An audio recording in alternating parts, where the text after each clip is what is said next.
Ayao Komatsu refuses to be seen as a Guenther Steiner copycat. As a matter of fact, the newly appointed Haas team principal plans on erasing every bit of his predecessor's legacy. What's more is that Romain Grosjean, a former driver under Steiner, is making a stink about his favorite team boss's untimely exit. There's still plenty to unpack a week after the news was announced. Why don't we start with Grosjean's outburst first? Romain Grosjean drove under Guenther Steiner for 5 years, spanning from 2016 to 2020 during their time together at Haas F1 from its inception. Grosjean departed after the 2020 season, while Steiner left the team 3 years later. Grosjean is making a fuss regarding the reasons behind Steiner's departure as the team boss. The recent announcement revealed that Steiner will not continue to head Haas F1 in 2024. As his contract was not renewed, owner Gene Haas determined that it was time for a change in direction for the team. Grosjean shared this information in discussions with various media outlets. "I don't know what happened. I don't know more details than you do, but I wish Guenther all the best in his next chapter." Ayao Komatsu is set to succeed Steiner as the new leader. The Japanese executive has been with Haas F1 since 2016, providing him with a comprehensive understanding of the team's dynamics. Notably, Komatsu served as Grosjean's race engineer during the French driver's tenure with the American outfit. Komatsu and Grosjean's professional relationship spans across multiple teams and adds to the depth of their shared experience in Formula One. They have a long history of collaboration, having worked together at Renault/Lotus and subsequently at Haas F1. "He's definitely a man that's got a lot of ideas and things to do, but for me, the main thing is, I'm very happy for Ayao," Grosjean said. "He's a very good friend of mine.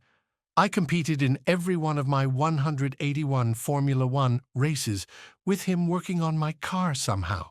His kids are the same age as my kids, so we've been very good friends, and I'm excited for him. It's a huge challenge in front of him, but I'm excited for him." The recently appointed head of the Haas Formula One team, Ayao Komatsu, emphasizes that mimicking the personality of the previous leader, Guenther Steiner, is not his priority. Instead, the Japanese executive expresses his commitment to implementing the necessary behind-the-scenes changes aimed at lifting the American-owned team from the bottom of the grid. In his inaugural interview with selected media to discuss his recent appointment, Komatsu acknowledged the irreplaceable, larger-than-life character of Steiner.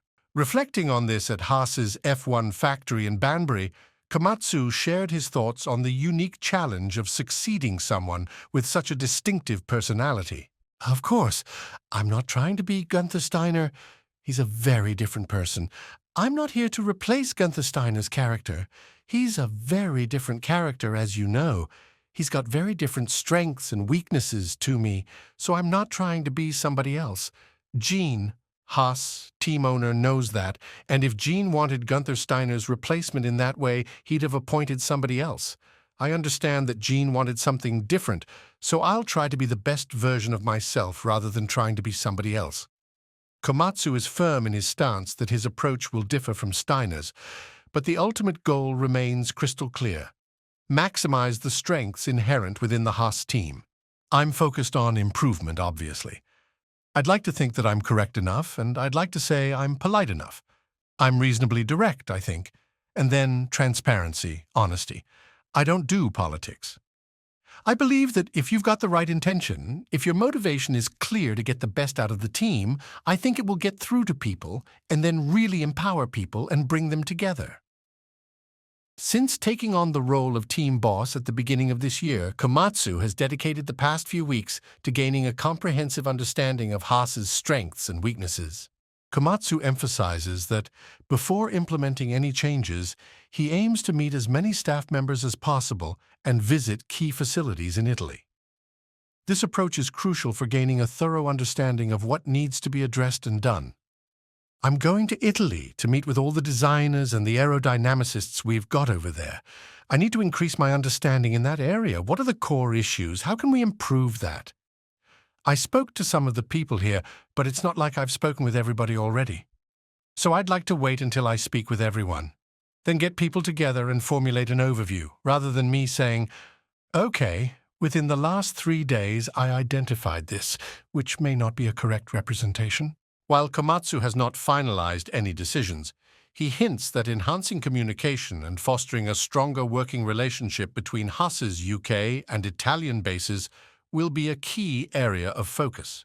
When questioned about the challenges posed by having staff spread across 2 countries, Komatsu shared his thoughts on the matter.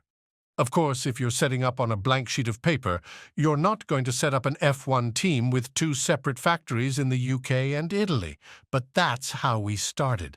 That was very beneficial in 16, 17, 18 to get off the ground.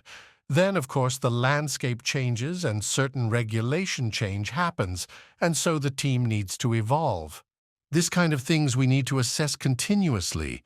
But again, if you asked me, is that ideal having a UK office here and Italy office there? No. But is that a main constraint? No. Can we do better? Absolutely, yes. So that's what I'm focused on. If we get the maximum out of how we are set up, and then, if then that becomes right, we cannot do anything better with the way we are set up, then we can talk about changing things.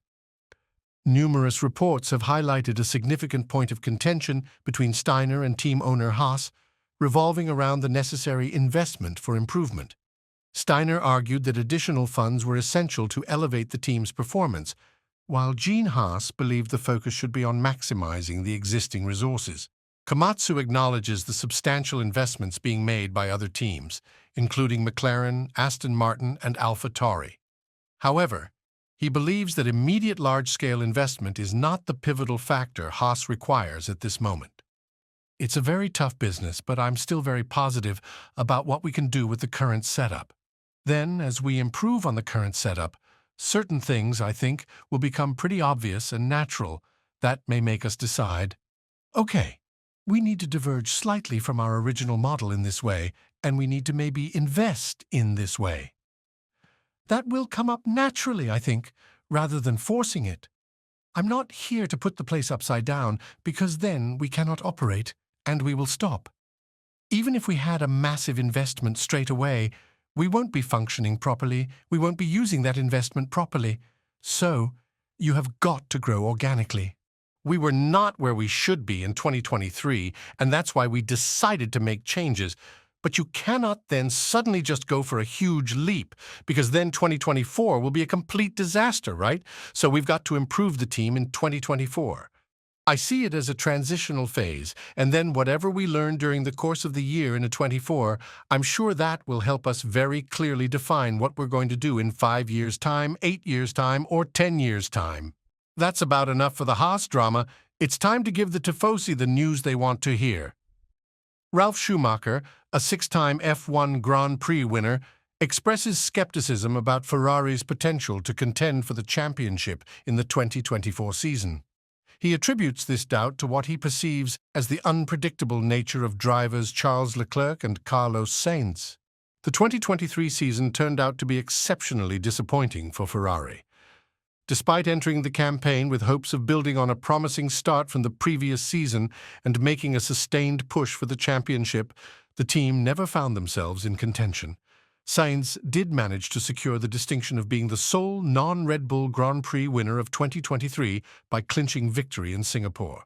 However, with Red Bull dominating the remaining 21 races and Ferrari conceding the Constructors' Championship to Mercedes, the Scuderia is setting their sights on a stronger performance in Formula One for the 2024 season. Ferrari's yearly objective is to reclaim championship glory, a feat they haven't achieved since their 2008 Constructors' Crown. Sainz, in particular, has vocally expressed his aim to clinch the World Championship, aspiring for his Ferrari team to share in that triumph. Nevertheless, Schumacher remains skeptical, expressing doubt that Leclerc or Sainz possess the consistency required to vie for the title, citing their susceptibility to occasional, silly mistakes. During an episode of the Formula for Success podcast, Schumacher identified Mercedes and McLaren's Lando Norris as potential contenders for the title against Red Bull's 3-time world champion Max Verstappen. when his former F1 team boss, Eddie Jordan, pointed out the absence of Ferrari in the discussion, Schumacher explicitly mentioned that the omission was intentional. For me, yes, it could be possible, but both drivers, you never know what they'll do. They're leading a race, they spin off, or they're crashing, not really into each other, but making silly mistakes, which very often surprises me. I think Fred Vasseur, Ferrari team principal, is doing a good job so far. You can see now the group is growing together a bit better and less mistakes. Very good pit stops. But at the moment, I would not see them as the biggest contender, but maybe I'm wrong. As it is, you will see at the first test or the first two races, then I think it's easier to judge. As of the end of 2024, both Leclerc and Sainz will be out of contract with Ferrari. But it may not even come to that in the end, as there are widespread reports indicating that the Scuderia intends to offer new deals to retain both drivers. So, is Ferrari the cure we've all been waiting for? The cure to Red Bull's domination, that is. Tell me what you think in the comment section down below. And as always, don't forget to like and subscribe to the channel if you haven't. Thanks for watching.